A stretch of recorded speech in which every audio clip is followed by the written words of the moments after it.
జగపతి బాబు గారు డెఫినెట్గా. ఎందుకంటే ఆయనకి is like my fatherly figure for me definitely. అంటే ఆయన చూపించిన కేర్ కానీ, ప్రేమ కానీ, ఒక చిన్న సాఫ్ట్ కార్నర్ ఉంటుంది కదా! డెఫినెట్గా మిగతా వాళ్ళ మీద వచ్చే అటెన్షన్ వేరు, మన మీద వచ్చే అటెన్షన్ వేరే ఉంటుంది చిన్నప్పుడు. సో చాలా బాగా చూసుకునేవారు. అండ్ నాట్ అబౌట్ ఇవన్నీ సెట్ మీద జరిగేవి కాదు కానీ, of the camera, you know away from the sets, as a human being on a personal level connection. I think that was very beautiful. నా బర్త్డేకి మా ఇంటికి వచ్చారు ఆయన. యూనో చిన్నప్పుడు ప్రియరాగాలు షూటింగ్ జరిగినప్పుడు మా ఫ్లాట్లో 150 మంది ఉంటే అసలు దద్దరిల్లిపోయింది మా ఇల్లు. ఆ రోజు ఆయన వస్తే మొత్తం నిండిపోయారు జనం అంతా ఆయన చూడడానికి. సో ఆ నెసెసిటీ లేదు ఆయనకి రావడానికి ఆ టైంలో. But still to make that personal connection. ఇప్పుడు ఎల్లుండి ఆయన బర్త్డే, అదే మనకి 12 ఫిబ్రవరి. ఓహో, ఒకసారి విష్ చేసేస్తే పోతుంది కదా. 100% Jagapathi Babu uncle forever and ever. నాకు షూటింగ్లో అంటే సినిమాలో you are like my first dad అంతే. ఇంకా వేరే డాడ్స్ ఉంటారని కూడా అనుకోను నేను. I think you are like that for me. మీరు నన్ను ఎంత ప్రేమించినా ఏమున్నా, for me it is a different story altogether. I have a different story to tell to the world. So please be whatever you are. I think that is the best part of you and that is what we love. Happy birthday uncle. Full rocking కదా, full rocking. అసలు ఇప్పుడు villain అయిపోయాకైతే మరీ నువ్వు too much unfiltered and అదే అన్నది. అలా ఉండడం కూడా చాలా కష్టం. ఇందాక నేను అదే 99 మంది ఊసలు ఉంటే somewhere there are people 1%, 2% were completely unfiltered. అది కూడా ఏంటంటే వాళ్ళు ఇవన్నీ చూసి వచ్చిన తర్వాత అట్లా ఉంటారు ఫైనల్గా. ఓకే ఇది ఇట్లా కాదు ఇది అని చెప్పి. కానీ ఈ యాక్సిడెంట్ అయినప్పుడు తర్వాత ఎవరెవరు from the industry showed that kind of concern and ఒక విధమైన ఆందోళన? చాలామంది చిన్నవాళ్ళ దగ్గర నుంచి పెద్దవాళ్ళ వరకు I think people have been really concerned అండి. నాకు తెలిసిన పరిధిలో ఫస్ట్ దాంట్లో డెఫినెట్గా కిరణ్ అబ్బవరం అన్నకి I think I should really be grateful. ఎందుకంటే తను ఫస్ట్ అట్లా రెస్పాండ్ అయ్యాడు. అంటే because he he's also had an inspiring journey from nowhere to everywhere. Today coming from no background and creating a market here for himself. I think that is a crazy journey. So I think maybe ఒక level of కనెక్ట్లో I think ఆయన పాపం respond అయ్యి మా trailer launch చేశారు ఆయన.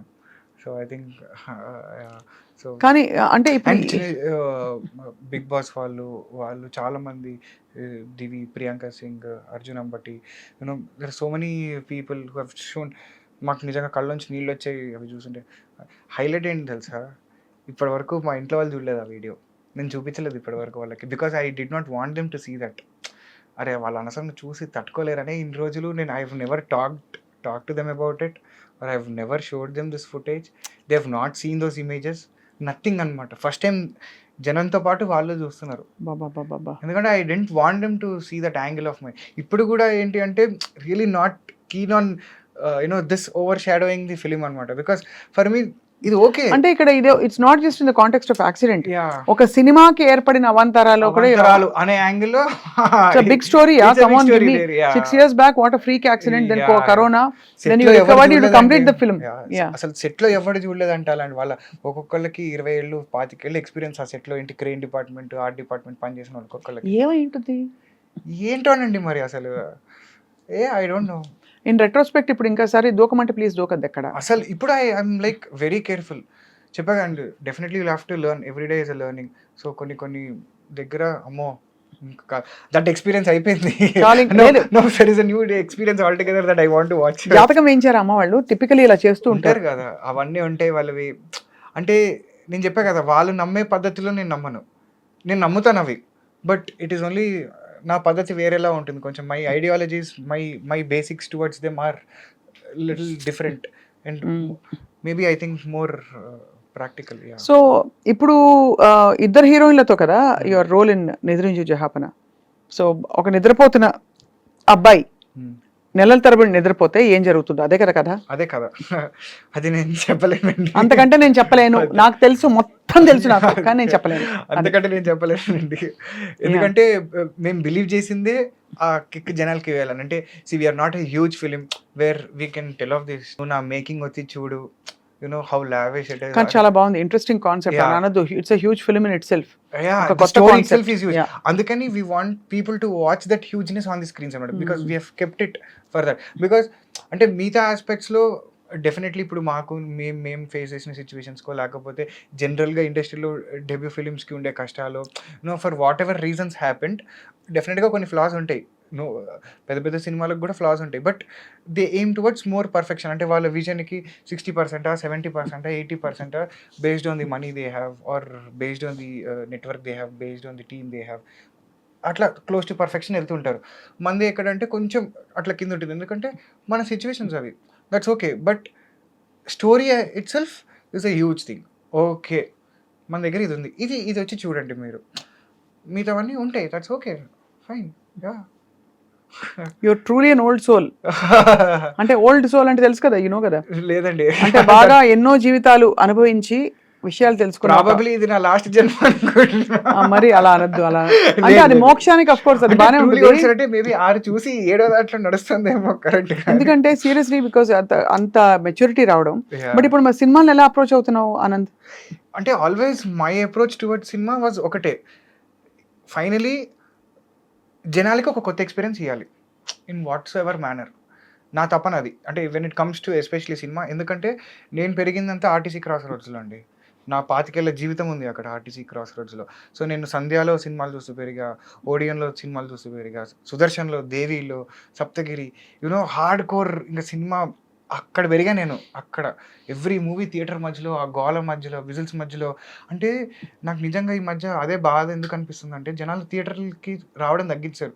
They think watching a movie is టీవీలో 2 బొమ్మలు ఆడుతున్నాయి, లేకపోతే ఒక స్టోరీయో, అది కాదు సినిమా అంటే. సినిమా అంటే అక్కడ ఒక జోక్ వేస్తే నువ్వు ముఖం చూసుకొని నవ్వుకోవడం సినిమా. That experience. ఒక 100 మంది కలిసి ఒక జోక్కి నవ్వుకుంటే అది సినిమా.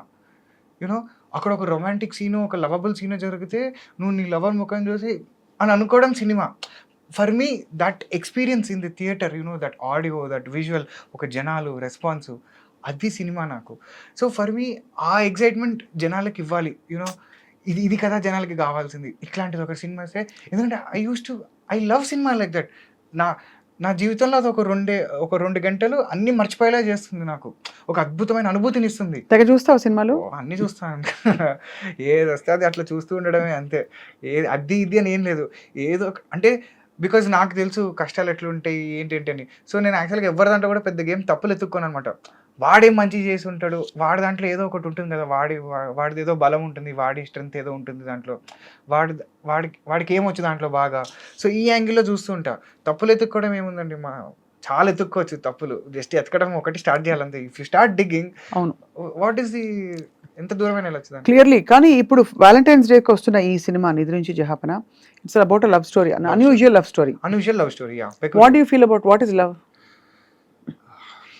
ఇది నేను చిన్నప్పుడు, అంటే చిన్నప్పుడు కాదు, ఒక ఇప్పుడు కూడా నువ్వు చిన్నప్పుడే ఒక 5-6 ఇయర్స్ బ్యాక్ రాసుకున్న డైలాగ్. అంటే ఎందుకు డైలాగ్ అంటే అప్పటి వరకు నాకున్న పర్సెప్షన్స్ అన్నీ కలబోసి నేను ఒక యాంగిల్లో అసలు వాట్ ఈజ్ లవ్, ఏంటి ప్రేమ అంటే ఏంటి అని నాకు నేను వేసుకున్న క్వశ్చన్లో ఒక వచ్చిన ఆన్సర్ ఏంటంటే, ప్రేమ అంటే ఏంటి అంటే, నిజమైన ప్రేమ అంటే ఏంటంటే, నిజమైన ప్రేమ అంటే ఎవ్వరు లేనప్పుడు నువ్వు